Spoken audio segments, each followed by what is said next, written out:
இந்த காணொலியை பார்க்க வந்த எல்லாருக்குமே ஒரு அழகான வணக்கம் மக்களே. இன்னைக்கு நம்ம பங்களாதேசி லாங்குவேஜ்ல ரீசெண்டா ரிலீஸ் ஆயிருக்கக்கூடிய ஒரு ஹாரர் படமான ஜிஞ்சர் பச்சா அப்படின்ற ஒரு சூப்பரான படத்தை பத்தி தான் இந்த வீடியோல பார்க்க போறோம். ஸோ வீடியோக்குள்ள போறதுக்கு முன்னாடி இந்த படத்தோட வல்லனை பத்தி சொல்லணும் அப்படின்னா, கல்யாணமாகி ஒரு 4 வருஷமான ஒரு பெண்மணி குழந்தை இல்லாம கஷ்டப்பட்டுக்கிட்டு இருக்காங்க. அவங்களோட கணவர் முதற்கொண்டு அவங்களோட கணவரோட ஃபேமிலி வரைக்கும் எல்லாரும் இவங்களை கொடுமைப்படுத்திக்கிட்டே இருக்க இவங்களுக்கு திடீர்னு ஒரு அமானுஷம் நடக்க ஆரம்பிக்குது. அந்த அமானுஷத்தால இவங்களோட வாழ்க்கையில பல பிரச்சனைகளை சந்திக்கிறாங்க. அதெல்லாம் என்ன ஏது அப்படின்றது தான் நாம இந்த வீடியோல பார்க்க போறோம். ஸோ கண்டிப்பா இந்த படம் உங்களுக்கு பிடிக்கும் அப்படின்ற நம்பிக்கையில இந்த வீடியோக்குள்ள உங்களை கொண்டு போறேன். இந்த படத்தோட ஸ்டார்டிங் சீன்ல ஹீரோயினை தான் காமிக்கிறாங்க. அவங்க அதிகாலையில எழுந்து தன்னோட வேலைகள் எல்லாத்தையும் பார்க்கணும் அப்படின்றதுக்காக எழுந்துக்கிறாங்க. முகத்தை கழுவணும் அப்படின்ற மாதிரி தண்ணி எல்லாத்தையும் கொண்டு முகத்தை கழுவிக்கிட்டே இருக்கும்போது திடீர்னு ஏதோ ஒரு சத்தம் கேட்க ஆரம்பிக்குது.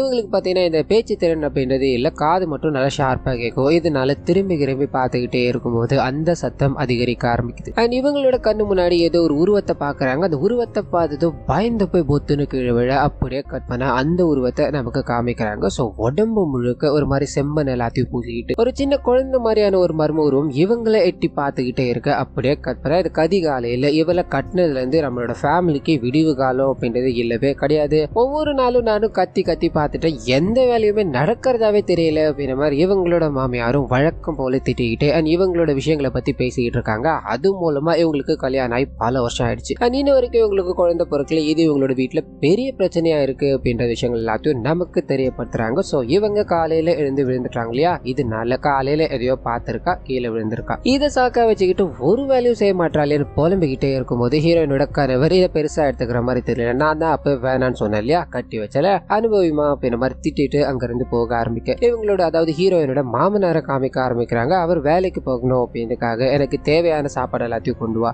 சக்கரை எங்க இருக்கு அந்த சக்கரையை கொண்டு வான்னு சொல்லும்போது இவங்க கோபமா அந்த டப்பாவை தூக்கிட்டு வந்து வைக்கிறாங்க. நேத்து தான் நான் இந்த டப்பா ஃபுல்லா சக்கரை கொட்டி வச்சா, இப்ப ஒரே ஒரு தூசி கூட இல்லாம சுத்தமா தொடச்சி வச்சுட்டா, இவ்வளவு நான் என்னன்னு சொல்றதுன்னு புலம்பிக்கிட்டே இருக்கு. அப்படியே டப்பாக்கு க்ளோஸ் போக ஆரம்பிக்குது. உள்ள சின்னதா ஒரு எறும்பு, அது மட்டும் தான் அதுல இருக்கு. அது அப்படியே கட் பண்ணா இந்த சைடு ஹீரோயினோட கணவர் கிட்ட போக ஆரம்பிக்குது. அந்த மனுஷனுக்கு தன்னோட மனைவியை சுத்தமா பிடிக்கல அப்படின்ற மாதிரி இருக்கும். அவளால ஒரு குழந்தைய கூட பெற்று தர முடியல. இதுக்கப்புறம் அவ கூட நான் வாழ்ந்து என்ன பண்ண போறேன், நான் வேணா அவனை பண்ற அவளை டிவோர்ஸ் பண்ணிட்டு ஒரு வெர்ஜின் பொண்ணா பார்த்து கல்யாணம் பண்ணிக்கணும், அதுக்கு நீ தானே எனக்கு உதவி பண்ணணும் அப்படின்ற மாதிரி இவரோட நண்பர்கிட்ட பேசிக்கிட்டே இருக்க. நண்பரும் ஒன்னு பண்ணலாமா, நீ டிவோர்ஸ் பண்ணதுக்கு அப்புறம் உன்னோட மனைவியை நான் ட்ரை பண்ணி பாக்குறேன், மேபி எங்க 2 பேருக்கு குழந்தை பிறக்கலாம் இல்லையா, உனக்கு பிரச்சனை இருக்கலாமே அப்படின்ற மாதிரி சிரிச்சுக்கிட்டு, அதாவது இந்த வல்காரிட்டியான விஷயங்களை பேசி சிரிச்சுக்கிட்டே இருக்க. அதே சமயத்துல இவங்க கண்ணை திறக்கிறாங்க. அந்த தண்ணீர் எல்லாத்தையும் தன்னோட தலையில ஊத்திக்கிட்டு நடந்த விஷயங்களை எல்லாத்தையும் நினைச்சு ஃபீல் பண்ணிக்கிட்டே இருக்க. அப்படியே கட் பண்ண வீட்டுக்குள்ள கொஞ்சமா சாப்பாடு இருக்கு. அந்த சாப்பாடை மொத்தமா போட்டு அந்த குழம்பு ஊத்தி அதை அப்படியே மிருகம் சாப்பிடுவோம் இல்லையா, அதாவது முனிப்படத்துல ராஜ்கிரண் சாப்பிடுவாரு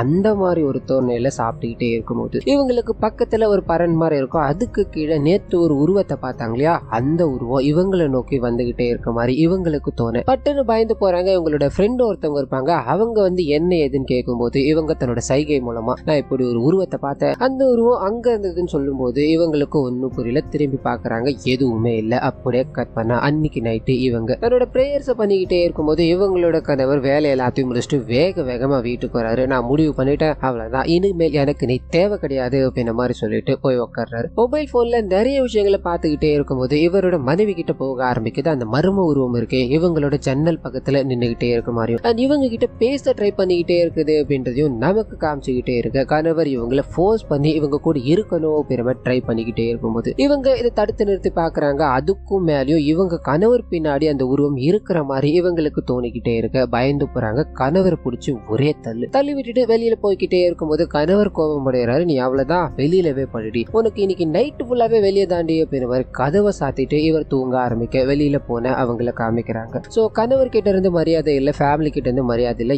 யாருமே நம்மள மதிக்க மாட்டாங்களே அப்படின்ற மாதிரி. எல்லாத்துக்கும் காரணம் என்ன, நம்மளால ஒரு குழந்தைய கொடுக்க முடியல, என்னால என்ன பண்ண முடியும்னு தெரியல அப்படின்ற மாதிரி அவங்களோட வயிறு இருக்கு இல்லையா, அதை அடிச்சுக்கிட்டு பயங்கரமா அழுதுகிட்டே இருக்கும்போது இது நேரம் வரைக்கும் இவங்க கிட்ட நெருங்கணும்னு ட்ரை பண்ணிக்கிட்டே இருந்த அந்த மர்ம உருவம் இவங்களை நெருங்க ஆரம்பிக்குது. இவங்களோட சோகத்தை ஏத்துக்க ஆரம்பிக்குது அப்படின்றத காமிக்க இவங்களும் கொஞ்சமா அந்த உருவத்தால ஆட்கொள்ளப்பட்டுட்டாங்க. சோ இந்த விஷயங்கள் எல்லாத்தையும் அப்படியே நமக்கு காமிச்சுக்கிட்டே இருக்கும்போது கட் பண்ணா இதுக்கு அடுத்த நாள் காலையில பெரிய கோலம் மாதிரி இருக்கு. அங்க ஒருத்தர் குளிக்கணும்னு போகும்போது குளத்துக்குள்ள ஏதோ ஒண்ணு இருக்கிறத கவனிக்கிறாரு. வேகமா கத்திக்கிட்டே ஊருக்குள்ள ஓட ஊர் மக்கள் எல்லாருமே கூட்டம் கூட ஆரம்பிக்கிறாங்க. அப்பதான் ஹீரோயின் தான் அந்த குளத்துக்குள்ள இருக்காங்க அப்படின்றது நமக்கு தெரிய ஆரம்பிக்குது. சோ அவங்களோட உடல் மிதந்துகிட்டே இருக்கும்போது நமக்குள்ள ஒரு பயத்தை உண்டாக்குறாங்க. மேபி அவங்க இறந்து போயிரு இருந்திருக்கலாமோ அப்படின்ற மாதிரி க்ளோஸ் அப்ல போகும்போது தான் அவங்க கண்ணை திறந்துகிட்டு அந்த குளம் இருக்கு இல்லையா அதுல மிதந்துகிட்டு இருக்காங்க அப்படின்ற விஷயத்த நமக்கு காமிக்கிறாங்க. ஸோ ஃபேமிலி மொத்தமும் இதை பாக்குறாங்க.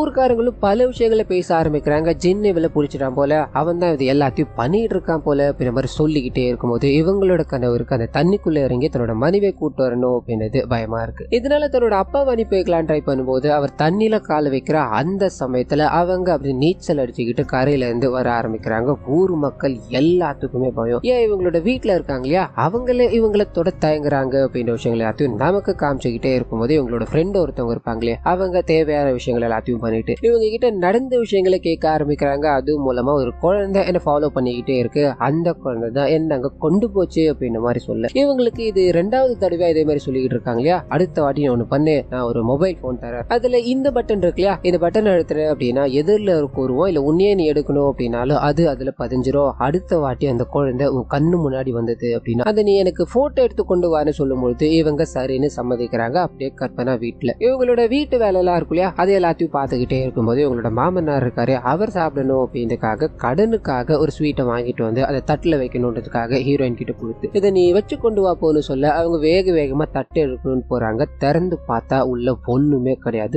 பாதி தின்னப்பட்ட நிலையிலோ அங்கங்க செதறி போன நிலையிலோ இருக்கு. இதை பார்த்து பயந்து போறாங்க. இதை பத்தி அவர்கிட்ட கேட்கும் போது இவர் பயங்கர கோபம் அடைறாரு. நான் சாப்பிடணும்னு வாங்கிட்டு வந்தேன், இதை நீயே வச்சு தின்னுட்டியான்னு பயங்கரமா கத்திக்கிட்டே இருக்க. இவங்களும் சைகைகளால் என்னென்னமோ சொல்லி பாக்குறாங்க. ஒண்ணுமே கேட்கறதா தெரியல. ஏற்கனவே நீ எல்லாத்தையும் வீட்டுல இருந்து திருடி தின்னுகிட்டே இருந்த, அந்த ஜின்னுக்கும் சேர்த்து திருடி தின்ன ஆரம்பிச்சிட்டியா அப்படின்ற மாதிரி கொச்சையான வார்த்தைகளால பேசிட்டு அங்க இருக்க மாட்டு சாணத்தை எடுத்து இவங்களோட முகத்துல அடிக்கிறாங்க அப்படின்ற கொடுமைகள் எல்லாத்தையும் நமக்கு இங்க காமிச்சுக்கிட்டே இருக்க. அப்படியே கட் பண்ணி இவங்களோட ஃப்ரெண்ட் இருக்காங்க இல்லையா அவங்க கிட்ட போறாங்க. ஒரு கைப்பிடி அளவு அரிசியை வாங்கிட்டு வீட்டுல இருக்க யாருக்குமே தெரியாத மாதிரி ஒரு சமையலை பண்ணிட்டு அந்த சாப்பாடு இருக்கு இல்லையா அதை எடுத்துட்டு போய் காட்டுக்கு நடுவுல வைக்கிறாங்க. இவங்க மூங்களுக்கு நடுவுல போய் ஒளிஞ்சுக்கிறாங்க. கரெக்டா அந்த ஜின் வந்து சாப்பிட்டது அதை நம்ம போட்டோ எடுக்கலாம் அப்படின்ற முனைப்புல காத்துக்கிட்டே இருக்கும்போது அந்த ஜின் வேக வேகமா அங்க வர ஆரம்பிக்குது. அங்க இருக்க சாதத்தை எடுத்து சாப்பிட்டுக்கிட்டே இருக்கும்போது இவங்க இந்த கேமரால படம் பிடிக்கலான்னு போகும்போது இதை அந்த ஜின் பாக்குது. பயங்கரமா கத்த ஆரம்பிக்குது. இவங்களுக்கு என்ன பண்றதுன்னு புரியல. அந்த ஜின் இருக்கு இல்லையா அதை ஓடி போய் அப்படியே குழந்தை மாதிரி பாவிக்க ஆரம்பிக்கிறாங்க, பிடிக்க ஆரம்பிக்கிறாங்க. நான் போட்டோ எல்லாம் எடுக்கல, நீ சாப்பிட்டுக்கோ அப்படின்ற மாதிரி கொஞ்சம் கொஞ்சமா அந்த ஜின்னோட பேசிக்கிட்டே இருக்கும்போது இவங்க கொண்டு வந்து அந்த மொபைல் போன் இருக்கு இல்லையா அது அப்படியே எரிஞ்சு போகுது அப்படின்றத நமக்கு காமிக்க இவங்களோட ஃப்ரெண்டு இதை பாக்குறாங்க. ஒன்னும் புரியாம குழம்பிக்கிட்டு இருக்காங்க அப்படின்றத நமக்கு காமிச்சிட்டு இவங்களோட கணவர்கிட்ட போக ஆரம்பிக்குது. அந்த மனுஷன் விசா எல்லாத்தையும் வச்சிருக்காப்ல, கொஞ்ச நாள்ல வேற எங்கேயாவது போய் செட்டில் ஆயிடலாம், நாங்க வேற ஒரு கல்யாணத்தை பண்ணிக்கலாம் அப்படின்னு முனைப்புல தான் அந்த வேலைகள் எல்லாத்தையும் பார்த்துக்கிட்டு இருக்காரு. அது கூடவே அவரோட ஃப்ரெண்டு மூலமா ஒரு பொண்ணை கான்டாக்ட் பிடிச்சி அந்த பொண்ணு வெர்ஜின் தானா அப்படின்ற மாதிரி வீடியோ கால்ல பேசிக்கிட்டே இருக்கும்போது கோபப்படைஞ்சு அவங்க போனை கட் பண்றாங்க. இந்த மனுஷன் திருப்பி திருப்பி கால் அடிச்சுக்கிட்டே இருக்கும்போது ரெஸ்பான்ஸ் வர மாதிரி தெரியல. இதனால பயங்கர கோபத்தோடு உள்ள போக இவங்களோட மனைவி இருக்காங்க இல்லையா அவங்க தொழுதுகிட்டு இருக்காங்க. ஆனா அவங்களுக்கு பக்கத்துல ஒன்னு எரிஞ்சுக்கிட்டு இருக்கு. அது என்னன்னு இவர் பார்க்கும்போது பயங்கர ஷாக்கா இருக்கு. இவரோட பாஸ்போர்ட் அண்ட் விசா ரெண்டுமே தான் எரிஞ்சுக்கிட்டு இருக்கு. இதை பார்த்தது இவரால கோபத்தை கண்ட்ரோல் பண்ணவே முடியல. நான் வச்சுக்கிட்டு இருந்த எல்லாத்தையும் எதுக்காக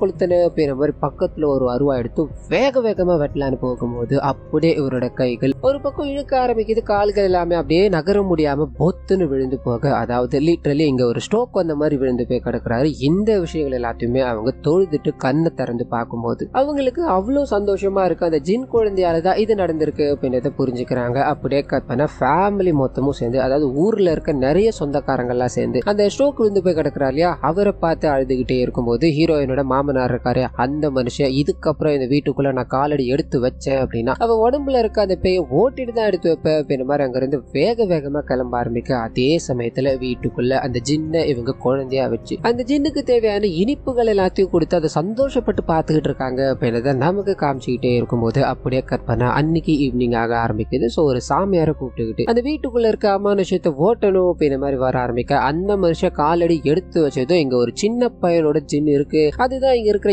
எல்லாத்துக்கும் காரணம் அப்படின்ற மாதிரி சொல்லிட்டு ஒரு பெரிய லிஸ்ட்டை கொடுக்க ஆரம்பிக்கிறாப்புல. இதனால ஹீரோனோட மாமனார் இருக்காரு, அவருக்கு ஒரு மாதிரி சந்தேகமா இருக்கு, இவன் உண்மையிலே போய் ஓட்டுவானா அப்படின்ற சிந்தனையில இருக்கும்போது கட் பண்ணி ஹீரோயின் கிட்ட போக ஆரம்பிக்குது. அவங்களுக்கு வெளியில ஒருத்தர் இந்த ஜின்னை பிடிக்க வந்திருக்காரு அப்படின்றது புரிஞ்சு போயிடுச்சு. இதனால அந்த ஜின்னை கொஞ்சம் தள்ளி நிக்க வச்சுட்டு நீங்க இருந்து கிளம்பி எல்லாத்தையும் நான் பாத்துக்கிறேன்னு சொல்லும் போது அந்த உருவம் அங்க இருந்து போகாம இருக்குது. இவங்க கம்பல் பண்ணி அந்த உருவத்தை அங்க இருந்து அனுப்பி வைக்க வேக வேகமா அந்த மந்திரவாதி இருக்கா இல்லையா அவர் உள்ள வராரு. இவங்களோட பின்னந்தலையை எல்லாத்தையும் பிடிச்சி தரன்னு வெளியே எடுத்துட்டு வந்து ஒழுங்கு மரியாதை நான் சொல்றத கேள், எங்க எதுக்காக இது எல்லாத்தையும் பண்ணிட்டு இருக்க, உனக்கு என்ன வேணும், ஒழுங்கு மரியாதை இங்க இருந்து போயிடு அப்படின்ற மாதிரி அவங்கள மிரட்டி படிய வைக்கணும் அப்படின்றதுக்காக நிறைய விஷயங்களை பண்ணிக்கிட்டே இருக்கும்போது மக்கள் எல்லாருமே இதை பயந்து போய் பார்த்துக்கிட்டு இருக்காங்க. அந்த சமயம்னு பார்த்தா அந்த மந்திரவாதி ஒரு பெரிய குச்சி மாதிரி வச்சிருப்பாரு. அந்த குச்சி எடுத்து இவங்க கம்ப்ளீட்டா ஒரு அமானுஷமா மாற ஆரம்பிக்கிறாங்க. அதாவது இவங்களோட உடம்புக்குள்ள ஆன்மா போகிற மாதிரியும் அந்த ஆன்மா அந்த குச்சி எடுத்து அங்க இருக்க எல்லாரையும் அடிக்கிற மாதிரி காமிச்சுக்கிட்டே இருக்கு. மக்கள் எல்லாருமே அடி வாங்கிட்டு அங்க இருந்து ஓட ஆரம்பிக்கிறாங்க. இவங்களோட ஃபேமிலி என்ன பண்ணுதுன்னு தெரியாம கஷ்டத்துல இருக்கும்போது திடீர்னு அந்த சாமியார் அங்க இருக்க பொதுமக்கள் எல்லாரையும் வச்சு அவங்கள பிடிச்சிட்டாரு. அது கூடவே மக்கள் எல்லாருமே கற்களால தாக்க ஆரம்பிக்கிறாங்க. இவ ஊருக்குள்ள இருந்தா அப்படின்னா நமக்கு தான் ஆபத்து, இவளை சாகடிக்கணும் அப்படின்ற மாதிரி பல பேர் பயங்கரமான முறையில தாக்கிட்டே இருக்க. மந்திரவாதி இவளோட உடம்புக்குள்ள இருக்க அந்த ஆன்மாவை ஓட்டணும் அப்படின்றதுக்காக கிட்ட போகும்போது ஹீரோயினோட மாமனார் இருக்கா இல்லையா, நீ ஓட்டின வரைக்கும் போதும், போ உட்காரு போ, இவளை இதுக்கு மேல என்ன பண்ணணும் அப்படின்றது எனக்கு தெரியும், இவளோட உயிர் எங்களுக்கு தேவை கிடையாது, இவளை நாங்க உயிரோடு எரிச்சிடுறோம் அப்படின்ற மாதிரி சொல்ல மக்கள் பயப்பட ஆரம்பிக்கிறாங்க. இந்த மனுஷனும் அவங்க மேல பெட்ரோல் எல்லாத்தையும் ஊத்தி கொளுத்தணும் அப்படின்ற மாதிரி போக இது நேரம் வரைக்கும் சாந்தமா இருந்த அந்த ஜின் இருக்கு இல்லையா பயங்கர உக்கிரமா மாற ஆரம்பிக்குது அப்படின்றத காமிக்கிறாங்க. அந்த மனுஷன் கொளுத்தணும்னு போறா இல்லையா, அவரை தன்னைத்தானே கொளுத்திக்கிட்டு எரிய ஆரம்பிக்கிறாரு. ஜின்னும் பயங்கரமா கத்திக்கிட்டே இருக்கும்போது அங்க இருக்க எல்லாரோட காதுகள்ல இருந்தும் ரத்தம் வர ஆரம்பிக்குது. ஒருத்தருக்கு ஒருத்தர் தன்னைத்தானே அடிச்சுக்கிட்டு அங்கேயே கொத்தா இறந்து போறாங்க அப்படின்றத காமிக்கிறாங்க. லிட்டரலி இந்த சம்பவத்துல இருந்த எல்லாருமே இறந்து போயிட்டாங்க அப்படின்றத நமக்கு காமிக்கும் போது இந்த அசம்பாவிதம் தாண்டி அந்த ஜின் இருக்கு இல்லையா ஹீரோயின் கிட்ட போக ஆரம்பிக்குது. அவங்களோட கைகளை பிடிக்க ஆரம்பிக்குது அப்படின்றத காமிச்சு 2 பேரும் சேர்ந்து அங்க இருந்து நடக்க ஆரம்பிக்கிறாங்க. சோ ஜின் இவங்களோட வாழ்க்கைக்குள்ள இன்றியமையாத ஒன்னா மாறிடுச்சு. இவங்களோட வாழ்க்கைக்குள்ள இல்லாத ஒரு விஷயத்த அந்த ஜின் உருவாக்கி கொடுத்ததால இவங்க அதை நம்ப ஆரம்பிச்சுட்டாங்க அப்படின்னு ஒரு விஷயத்த போட்டு இந்த படத்தை இதோட முடிக்கிறாங்க அப்படின்னு மாதிரி இருக்கும். ஸோ கண்டிப்பா இந்த படமும் என்னோட வாய்ஸ் உங்களுக்கு பிடிச்சிருக்கும் நம்புறேன். இந்த வீடியோல ஏதாவது நிறை குறிகள் இருந்தது அப்படின்னா அதை மறந்துடாம கமெண்ட்ஸ்ல பதிவிட்டுருங்க.